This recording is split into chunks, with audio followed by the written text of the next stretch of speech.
Hey everybody, this is Robert. I thought I would talk for you a minute about Spider-Man. In my playthrough with my wife the other night, I had played and caused both of us to play Spider-Man incorrectly. When it came to saving bystanders or rescuing bystanders. Let me see if I can find the card. Okay, I think this is it. Web Shooters Spider-Man Rescue a Bystander. Well, bystander here is one of these innocents that happen to be nearby. And then when a bystander is captured by a villain, say for example the Green Goblin here has an ambush effect where he captures a bystander, I was thinking that Spider-Man, when you play him, he's using his web shooters to snatch a hold of or grab a hold of an innocent and pull it away from being a hostage to the Green Goblin. Thematically, it made sense to me so that the heroes could then focus on battling the Green Goblin directly and not having to worry about any of the hostages that he may be holding, any of the bystanders that he may be holding on to. But one of the viewers pointed out that I had played that incorrectly. I was surprised. I went back to the rule book, and the viewer is exactly right. Let's see if I can... Okay, here it is. In the rule book about rescuing a bystander, it clearly says towards the bottom, cards that say rescue a bystander don't let you save bystanders captured by specific villains in the city. You have to defeat those villains to save those bystanders. Okay, so that was another mistake that we were making, but that's a pretty big one, because that's just playing that card incorrectly, playing that card wrong, and I could really mislead a lot of people by doing that. Now, I guess the interesting thing is that when we take a look at Spider-Man's deck, and we've got a lot of these reveal the top cards and take 1, 2, or less. But look at his fight. His fight is not very much. It's only 1, 1, 1. Got a little bit of recruit there, 1. Some of his best cards seem to be rescue a bystander. Because he just doesn't add much either recruit or fight. And then he's pretty good at bringing in lesser powerful heroes to help fight alongside him.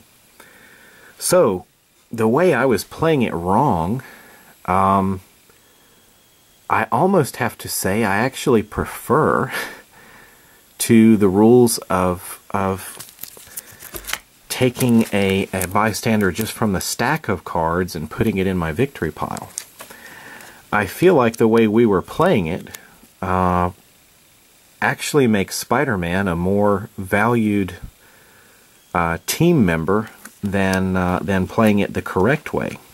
Anyway, I'm kind of rambling here, but I've seen some people complain about Spider-Man's lack of power. He just doesn't have much punch to him.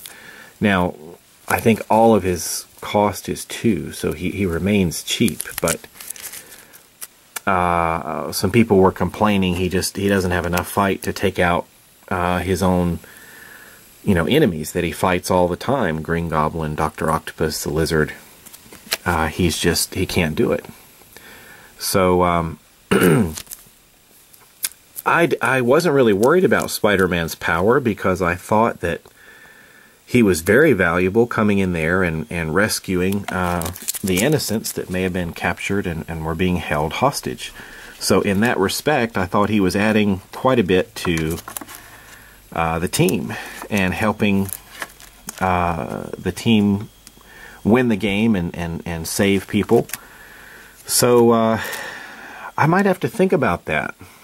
I certainly see now the way it's supposed to be played, but I do have to tell you, just thematically, when I think about some innocent being grabbed and held about the throat tightly, and the villain hiding behind the bystander, I think it's pretty neat to imagine Spider-Man using his web shooters to grab onto them and yank them out from the clutches of the evil villain so that they can just fight in an honorable head-on duel. So I might think about that as a house rule or something. But anyway, there's some buzz going on about Spider-Man not being useful in the game. So I'd be interested to know your opinions. Many of you have played this a lot more than I have. And let me know, do you think Spider-Man's a good one to choose? And if so, why? And then what would you think about allowing rescue a bystander to actually mean taking one from a villain instead of just the stack over to the side? That certainly to me will increase the power of that little ability there, because as you may have seen us playing the other night, we were playing the bank robbery scenario,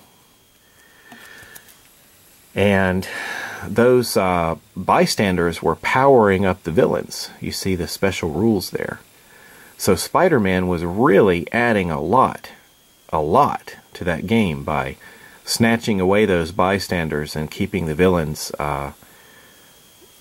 less powerful. So anyway, I can't help but really like the way that we were playing it.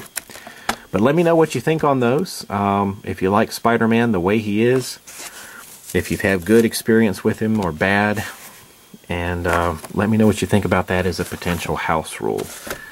If you think allowing Spider-Man to yank away the bystanders and help them out, if you think that would be overpowered.